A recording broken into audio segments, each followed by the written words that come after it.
ప్రార్థనా గీతాన్ని పుష్పలత గారు పాడతారు. హారతి సులోచన గారు పాడతారు. జై బాబా అండి. పుష్పలత గారు.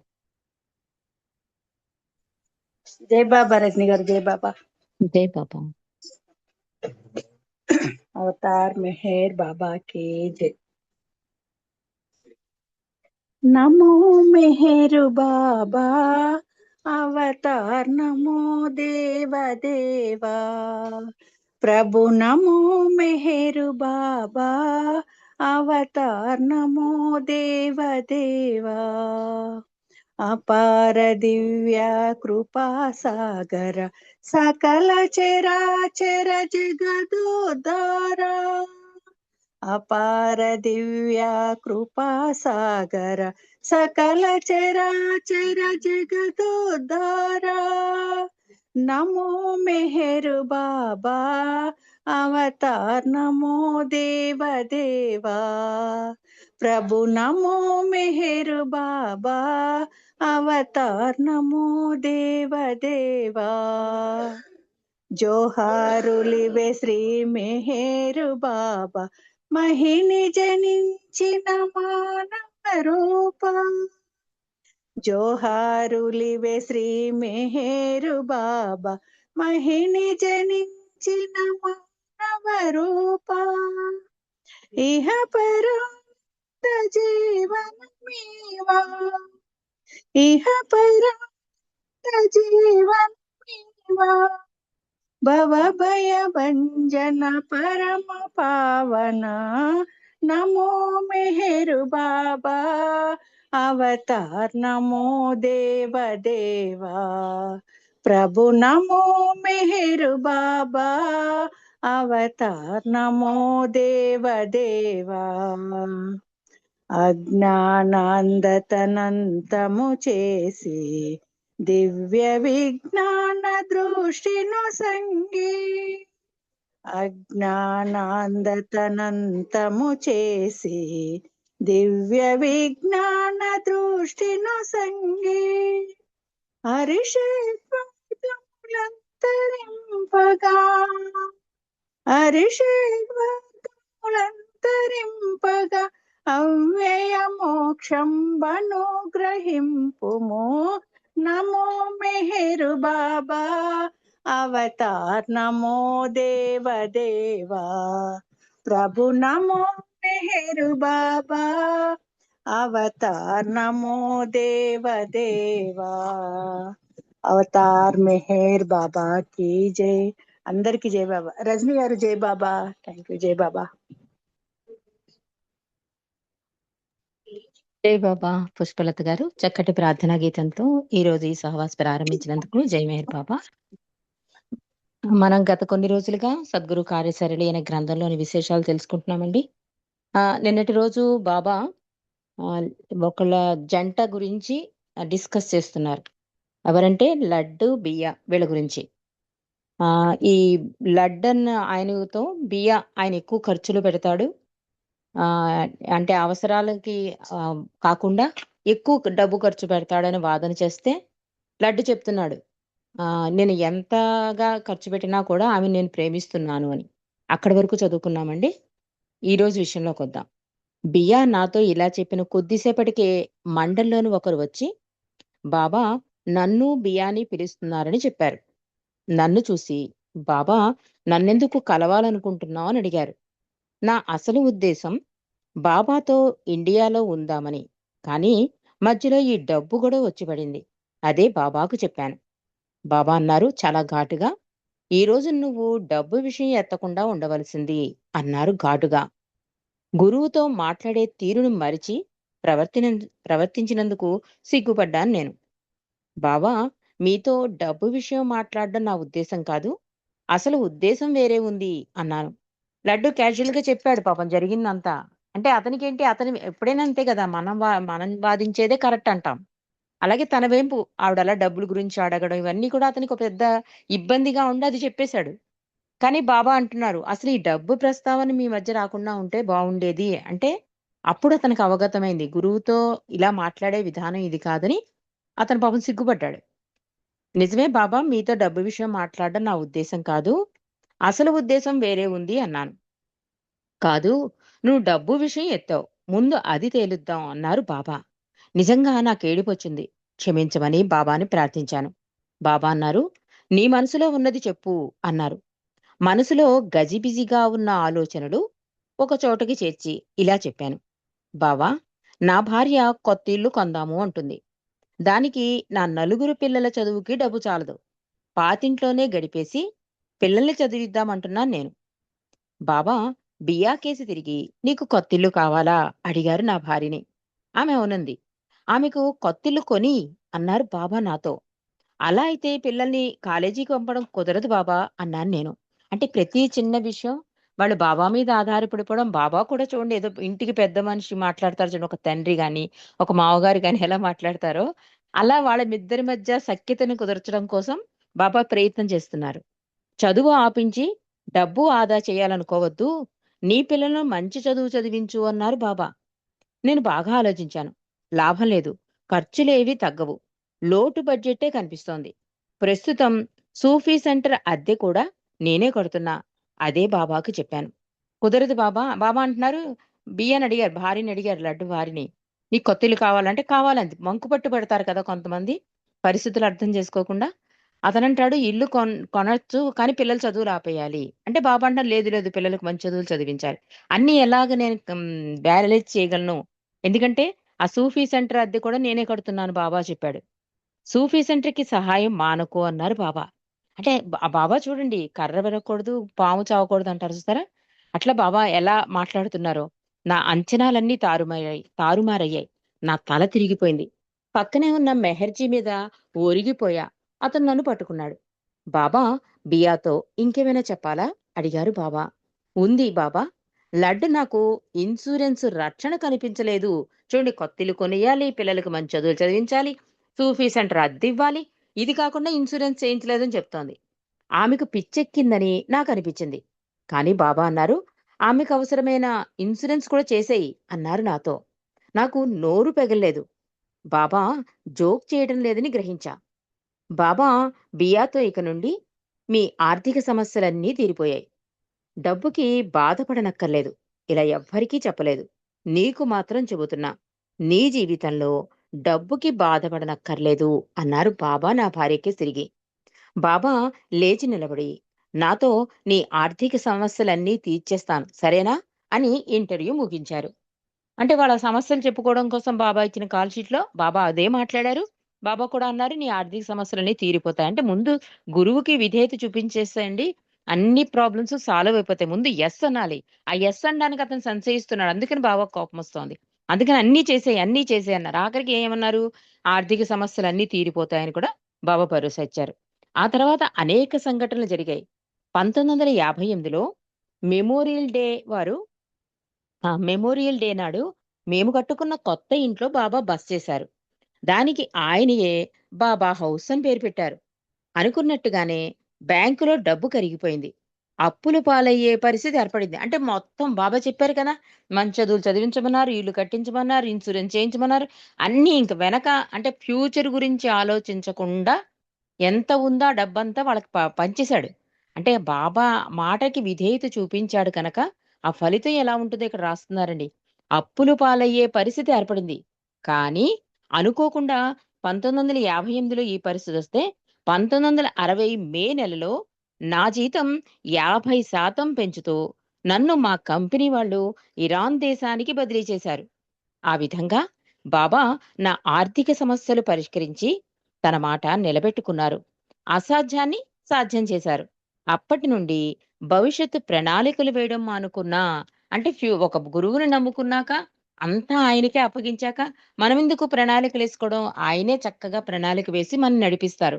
అది అనుభవపూర్వకంగా తెలియజేయడం కోసం బాబా ఇట్లా ఆర్డర్స్ పెట్టడం, అతను విధేయత చూపించడం, బాబా అనుకున్నట్టుగానే ఆర్థిక సమస్యలన్నీ తీరిపోయి చక్కగా మళ్ళీ మామూలు పొజిషన్‌లోకొచ్చేసాడు. కాబట్టి అతను అంటున్నాడు, తన మాట నిలబెట్టుకున్నారు బాబా. నా ఆర్థిక సమస్యలన్నీ పరిష్కరించేశారు. అసాధ్యాన్ని సాధ్యం చేశారు అని చెప్తున్నారు. ఈ ఇంటర్వ్యూ అయ్యాక లడ్డు, బియ్య వెళ్ళిపోయారు. నేను లేవబోతుంటే బాబా ఆపారు. డాన్‌ని పిలిపించారు. డాన్ కేస్ చూసి, "ముర్షిదాకు కష్టం ఎందుకు కలిగిస్తున్నావు?" అన్నారు. డాన్‌తో పాటు నేను ఆశ్చర్యపోయాను. బాబా మిట్టిల్ బీచ్‌లో ఉన్నప్పుడు డాన్‌కి నాకు మధ్య కలహం ఏదో ఉందని బాబా భావించారు అని నాకు అనుమానం వచ్చింది. బాబా ఏదీ మర్చిపోరు. తన శిష్యుల మధ్య ఏమైనా కలహాలుంటే వాటిని అందరి మధ్య పరిష్కరించేవారు. అలా సమస్యలను పరిష్కరించడం ద్వారా మాకు గుణపాఠాలు నేర్పించి సంస్కారాలను తొలగించేవారు. డాను తనకేమీ తెలియదన్నాడు. ఏవైనా చిన్న విషయాలుంటే ఉండవచ్చు అనుకున్నాడు. బాబా నన్ను అడిగినప్పుడు అటువంటివేమీ లేవు అన్నాను. కెమెరా విషయంలో నాకు డాన్ మీద కోపమొచ్చింది. మొదటతడు ఇండియా వెళ్ళినప్పుడు ఫోటోలు తీసుకుని రమ్మన్నాను. అతను నిరాకరించాడు. తర్వాత అండ్రూ మోయర్ బలవంతం మీద కెమెరా తీసుకెళ్లి ఫోటోలు తీసి పట్టుకొచ్చాడు. ఆ తర్వాత అతనికి ఫోటోలు తీయడంలో అభిరుచి పెరిగింది. బాబా స్విట్జర్లాండ్‌లో ఉన్నప్పుడు చార్మియాన్ ద్వారా కెమెరా అద్దెకు తీసుకున్నాడు. అయితే ఇప్పుడు ఈ ట్రిప్పులో కెమెరాల కోసం సహాయం చేయడానికి నిరాకరించాడు. తర్వాత డానికి తన తప్పు తెలిసి వచ్చి విచారించాడు. ఇటువంటి ఇటువంటి చిన్న చిన్న విషయాలు బాబాకి చెప్పి ఆయనకు కష్టం కల్పించకూడదు అనుకున్నాను. ఆ సంస్కారాలన్నీ అక్కడే వదిలేశాం. ఇక 1956 ఆగస్టు 5న శాన్ ఫ్రాన్సిస్కోలో బాబా కొంతమంది మండలితో డాన్ స్టీవెన్స్‌తో ఇంటికెళ్లారు. ఆ ఇంటిని అమ్మివేయమని చెప్పారు. తర్వాత నా ఇంటికి వచ్చారు. ఫ్రే ఇంట్లో మధ్యాహ్న భోజనం చేశారు. ఫ్రే రాత్రంతా కూర్చుని వంట సామాన్లు, పళ్ళాలు అన్నీ శుభ్రంగా తోమించాడు. ప్రత్యేక వంటకాలు చేయించాడు. మరుసటి రోజు పాస్‌పోర్ట్‌ల కోసం బాబాతో విదేశీ దౌత్య కార్యాలయానికి వెళ్ళాం. ఆ రోజు శాన్ ఫ్రాన్సిస్కోలో ఆఖరి రోజున బాబాతో గడిపాం.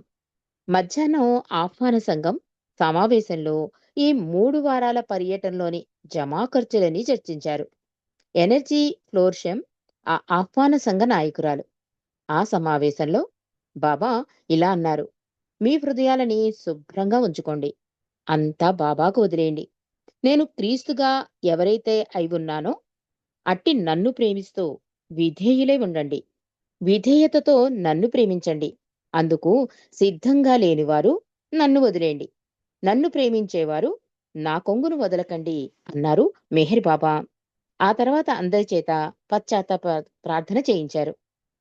చివరికి తేలిందేమిటంటే మండలి ఎక్కువ ఖరీదైన బ్రేక్‌ఫాస్టులు తెప్పించుకోవడం పట్ల వారిని బాబా తీవ్రంగా మందలించారు. ఇది ఈ యుగానికి సరిగా అన్వయించదగ్గ ప్రార్థన. ఈ ప్రార్థన చదివించిన తర్వాత బాబా మాటలను ఇరిచి తెలియజేశారు. ఇక్కడ సప్లిమెంటరీలో కూడా బాబా అన్న విషయం మెహర్ బాబా లైఫ్ ఎట్ ఇట్స్ బెస్ట్ అని ఉన్నతోన్నతన జీవితం బుక్ ఒకటి ఉంది కదండీ తెలుగు ట్రాన్స్‌లేషన్. అందులో బాబా చెప్పిన సందేశాన్ని ఇక్కడ సప్లిమెంటరీలో జూస్ గారు తెలియజేశారు. ఆ విషయం మనం తెలుసుకుందాం.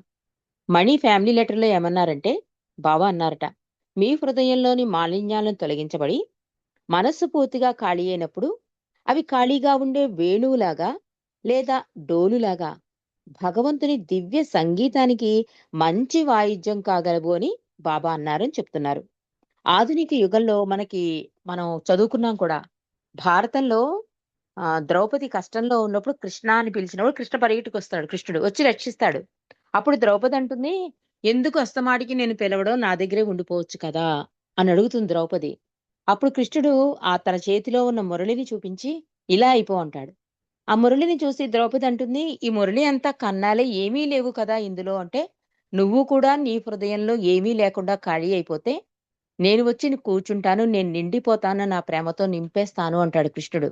అలా బాబా కూడా అదే చెప్తున్నారు.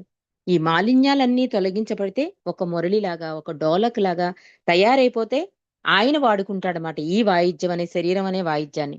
వాయిద్యంగా తయారైపోతే. అద్భుతంగా మణి ఫ్యామిలీ లెటర్స్‌లో చెప్పడం మనకి భారతంలో ఈ కథ కూడా తెలుసు. అలాగా ఇక్కడ మెహర్ బాబా ఇచ్చిన సందేశాన్ని కూడా చెప్పారండి జూస్. అది కూడా మనం తెలుసుకుందాం. ఆధునిక యుగంలో మానవుడు పరస్పర విరుద్ధములైన ఆశయాల మధ్య సతమతమవుతూ ఉన్నాడు. ఎడారిలోని ఇసుక మేటల వలె మానవుని మేధస్సు పెరిగిపోతుందే తప్ప ఆత్మ వికాసానికి అవసరమైన హృదయం వ్యక్తం అవటం లేదు. శాస్త్ర విజ్ఞానంలో మానవుడు ఎంత పురోగించినా హృదయం వ్యక్తమౌనందున మానవ సముపార్జనలకు అడ్డుకట్టబడింది. మానవులలో అభద్రతాభావం పెరిగి యుద్ధాలు, ద్వేషాలు, భయాందోళనలు కలుగుతున్నాయి. అయినా ఆశ కలిగి ఉండండి అని నేను అంటున్నాను. స్వార్థపరత్వం, అధికార దాహం మానవులను పశువులుగా మారుస్తున్నాయి. పశుత్వాన్ని వారసత్వంగాను, జన్మ పరంపరలో తప్పుడు అన్వేషణా ఫలంగాను పొందాడు మానవుడు. నిజానికి మానవునిది దివ్య అస్తిత్వం. అందుచే అతనిలోని ఈ సత్యత్వ జ్వాల ఆరకుండా ఉంది. తమ హృదయాల నుండి స్వార్థం, ద్వేషం, లోభం అనేది విషాన్ని ప్రాలదొరలేవారు భగవంతుని తమ నిజాత్మగా కనుగొంటారు. నీవు భగవద్ అనుభూతి పొందినప్పుడు నీలోని స్వార్థపరత్వం సూర్యుని ఎదుట మంచులా కరిగిపోతుంది. సమస్తము జీవము సమస్త జీవము భగవంతునితో ఒక్కటిగాను, అవిభాజ్యమైనదిగాను గ్రహిస్తావు. మానవ రూపంతో కాని, పరిణామంలోని ఆహ్, ని నిమ్న స్థాయి రూపంలో గాని తాదాత్మ్యత అంతా భ్రమాన్వితముగా కనిపిస్తుంది. అంటే ఎప్పుడైతే హృదయ పరిశుద్ధత కలుగుతుందో, అప్పుడు భగవంతుడు వచ్చి కూర్చుంటాడు అని బాబా చెప్పినట్లుగా బాబా అదే చెప్తున్నారు. అసలు ఆత్మ అంతా కూడా దివ్యత్వంతోనే ఉంటుంది. ఈ మాయ వలన, సంస్కారాల వలన, ఈ స్వార్థం వలన ఏమవుతోంది? అది మరుగున పడిపోతోంది. ఎప్పుడైతే ఈ స్వార్థం ఇవన్నీ నువ్వు సూర్యుని ఎదుట మంచులా కరిగిపోతుందో, అప్పుడు ఏమవుతుంది? ఈ నిజాత్మ బయటకొస్తుంది అని చెప్తున్నారు బాబా. దైవీ జీవనమునకు సంబంధించిన సత్యము అది ఒక ఆశ కాదు. అది ఒక యథార్థ ఏకైక సత్యం. మిగిలినదంతా భ్రాంతి. మనమేమనుకుంటామంటే భగవంతుడి భ్రాంతి అంటే సత్యం భ్రాంతి. మన లైఫే నిజం అనుకుంటున్నాం. కానీ బాబా అందుకే భగవంతుడిని సీరియస్‌గా, జీవితాన్ని సాధారణంగా తీసుకోమన్నది అందుకు. ఇక్కడ బాబా ఏం చెప్తున్నారు? దైవీ జీవనముకు సంబంధించిన ప్రతీదీ సత్యమే. అది ఆశ కాదు. అది యథార్థమైన ఏకైక సత్యము అని చెప్తున్నారు. అంటే భగవంతుని వైపు వేసే ప్రతి అడుగు కూడా సత్యమే. అదే ఏకైక సత్యము అని చెప్తున్నారు. కాబట్టి మిగిలినదంతా భ్రాంతి. విశ్వాసం కలిగి ఉండండి. ఉద్ధరింపబడతారు. ప్రేమను కలిగి ఉండండి.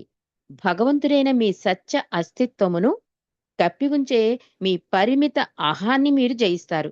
నిరాశ, నిస్పృహలతో కూడిన మీ స్వీయ అన్వేషణ ద్వారా కాక, నిరంతరాయమైన ఆత్మార్పణ ద్వారా మాత్రమే సర్వాత్మలకు ఆధారమైన ఆత్మను తెలుసుకుంటారు అని అద్భుత సందేశాన్ని బాబా మనకి అందించారండి. ఎంత అద్భుతమైన సందేశం అంటే, రోజు మననం చేసుకోవలసిన సందేశం ఈ అద్భుత సందేశం.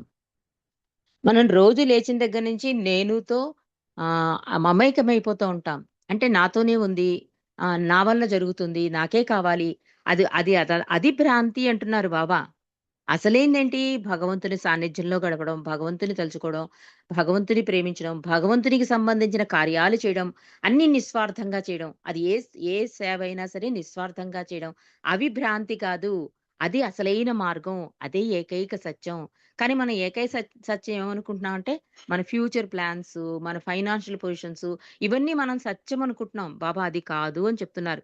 ఎప్పుడైతే వాటికి తిలోదకాలు ఒగ్గేసి భగవంతుని వైపు అడుగులు వేస్తామో నిజంగా మన భాగ్యమండి. కొన్ని గంటలైనా భగవంతుడైన బాబా సాన్నిధ్యంలో గడిపే భాగ్యం కలుగుతోంది. అంటే ఇది సత్యం. ఇదే పనికి వచ్చేది మన ఆత్మ ప్రయాణానికి. బాబా కూడా అదే చెప్తున్నారు. ఆఖరికి ఏమవుతుంది? సర్వాత్మలకు ఆధారమైన ఆత్మను నేనని తెలుసుకుంటావు అని బాబా అద్భుతంగా సందేశం ఇచ్చారు. అది మనకి జ్యూస్ గారు తెలియజేశారు.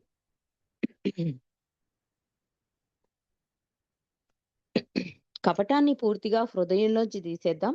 అందరూ ఒక్కటే. ఒక పెద్ద కుటుంబం. మనమందరం ఒక్కటే. హృదయం కలిగి ఉండాలి. పరిశుద్ధమైన హృదయంతో అపోహలకు, భేదాభిప్రాయాలకు, పరుల మనస్సు నొప్పించినందుకు తన తప్పులకు క్షమించమని భగవంతుని కోరదాం. బాబాకి ఉన్న అనంతమైన ఓర్పుతో నూరో వంతు ఓర్పును భగవంతుడు మనకు ప్రసాదించుగాక అని ప్రార్థిద్దాం. అంటే ఇండియాలో ఈ సేనట్టున్నాను. ఒక్క నిమిషం.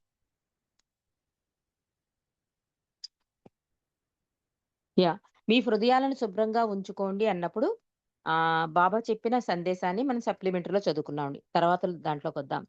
చివరికి తేలిందేమిటంటే, మండలి ఇలా బ్రేక్‌ఫాస్ట్ ఎక్కువ ఖర్చు పెట్టారని బాబా దెబ్బలాడడం. తర్వాత ప్రార్థన చేయించడం చేశారట. ఈ ప్రార్థన కూడా మండలికి బాబా క్రీస్తు ప్రభువు అని తెలుసు. చాలా కాలంగా బాబాతో ఉన్నారు వాళ్ళు. వారు ఖరీదైన బ్రేక్‌ఫాస్ట్ చేయకుండా ఉండవలసింది. ప్రపంచంలో అధిక జనాభా రోజుకు ఒక్కసారే భోజనం చేస్తున్నారు. ఇండియాలో అయితే అది కూడా లేదు అని బాబా ఈ సందర్భంగా అన్నారట. బాబా అంటున్నారు, నన్ను అంటిపెట్టుకు ఉండాలంటే హృదయం పరిశుభ్రంగా ఉండాలి. ఒకప్పుడు విశ్వాసం ఉండి, వేరొకప్పుడు సందేహంతో ఉండడం వల్ల ఏమీ ప్రయోజనం లేదు. అలాంటప్పుడు నన్ను వదిలిపెట్టడమే మంచిది. అప్పుడు ప్రపంచంలో స్వేచ్ఛగా మీ ఇష్టం వచ్చినట్లు ఉండవచ్చు. నన్ను ప్రేమించాలి అనుకుంటున్నప్పుడు మీలో మీరు గందరగోళం సృష్టించుకోకూడదు. మీరందరూ నన్ను ప్రేమిస్తున్నారు. కానీ మీరు పరస్పరం ప్రేమించుకోవడం వల్ల నన్ను మీరు మరింత ఉత్తమంగా ప్రేమిస్తున్నవారవుతారు. మీరు నొకరినొకరు ప్రేమించుకోవడం మంచిది. ఎవరైనా మరొకరి పక్షంలో ఏదైనా చెప్పవలసి ఉంటే, వారి అహంకారాన్ని ప్రకటించుకోవాలనుకుంటే, ఆ ప్రేమ గురించి ప్రపంచానికి ఎలా చెప్పగలరు? ఇతరులకు ఆదర్శంగా ఎలా ఉండగలరు?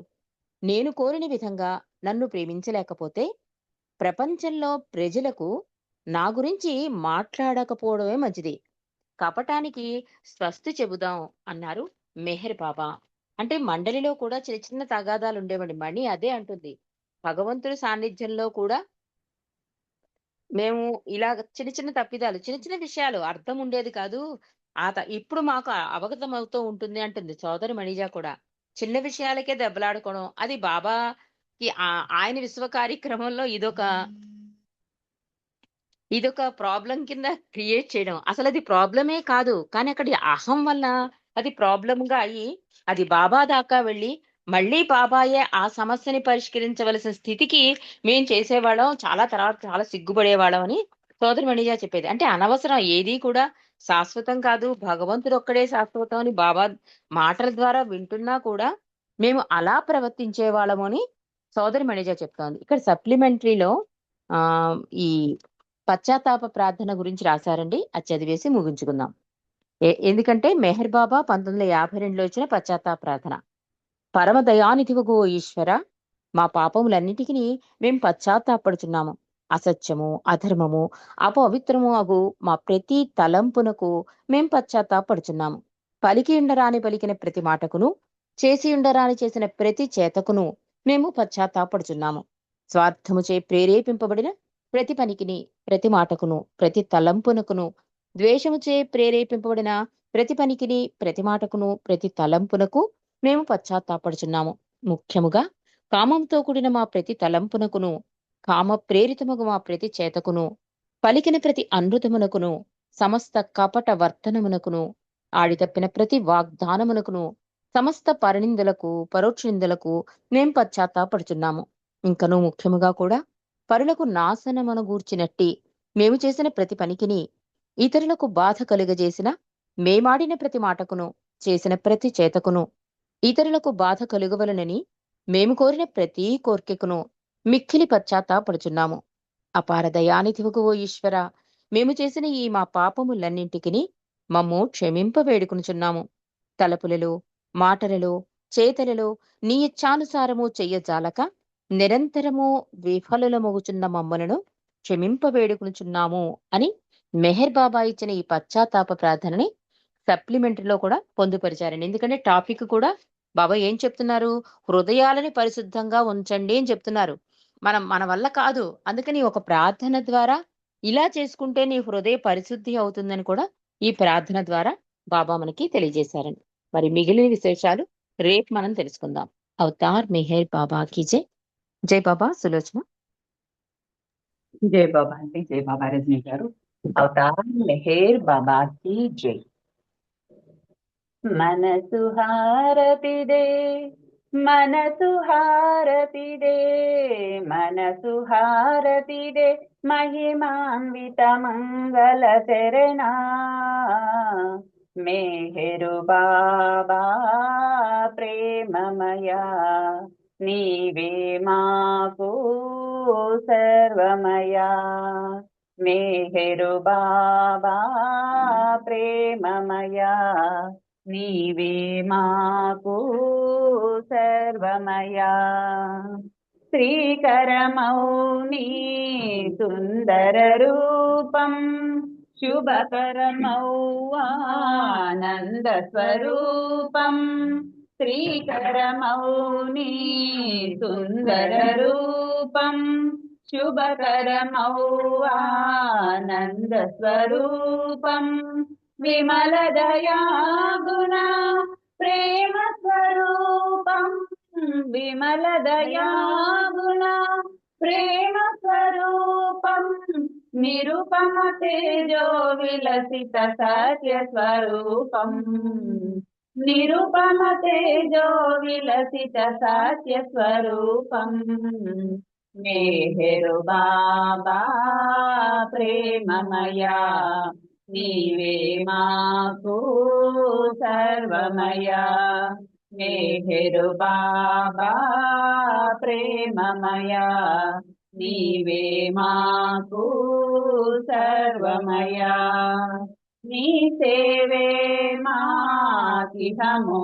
పరము నిన్ను సేవించే జన్మే ధన్యం నీ సేవే మాకిహము పరము నిన్ను సేవించే జన్మే ధన్యం నీ చరణములే శరణం శరణం నీ చరణములే శరణం శరణం జీవిత పరమావధి నీ సన్నిధి కాగా జీవిత పరమావధి నీ సన్నిధి కాగా మేహరు బాబా ప్రేమమయా నీవే మాకు సర్వమయా మేహరు బాబా ప్రేమమయా నీవే మాకు సర్వమయా మానస చోరా మది గైకోరా శాశ్వతమౌని దరిరానీరా మానస చోరా మది గైకోరా శాశ్వతమౌని దరిరానీరా అంజలితో మా మనసును నీకు అంజలితో మా మనసులు నీకు హారతి చేశాము నేడు మౌన స్వరూప హారతి చేశాము నేడు మౌన స్వరూప మేహరు బాబా ప్రేమమయా నీవే మాకు సర్వమయా మేహరు బాబా ప్రేమమయా నీవే మాకు సర్వమయా మనసు హారతిదే మనసు హారతిదే మనసు హారతిదే మహిమాన్విత మంగళ చరణ మేహరు బాబా ప్రేమమయా నీవే మాకు సర్వమయా మేహరు బాబా ప్రేమమయా నీవే మాకు సర్వమయా మనసు హారతిదే మనసు హారతిదే अवतार मेहर बाबा की जय अवतार मेहर बाबा की जय अवतार मेहर बाबा की जय जय मेहर बाबा अंदर की जय बाबा अंडी रजनी गारू जय मेहर बाबा अंडी జై బాబా అండి అందరికీ జై బాబా. జై బాబా జై అండి. బాబా మాకు చక్కటి సందేశాన్ని అందించారు. ఈ రోజు స్పెషల్ సందేశం ఇచ్చారు బాబా. అన్వేషణ ద్వారా కాకుండా బాబాను ప్రేమించడం ద్వారా అని చేరుకోమని మీకు ధన్యవాదాలమ్మా. జై బాబా. జై బాబా. జై బాబా అండి అందరికీ జై బాబా. జై బాబా అందరికీ జై బాబా.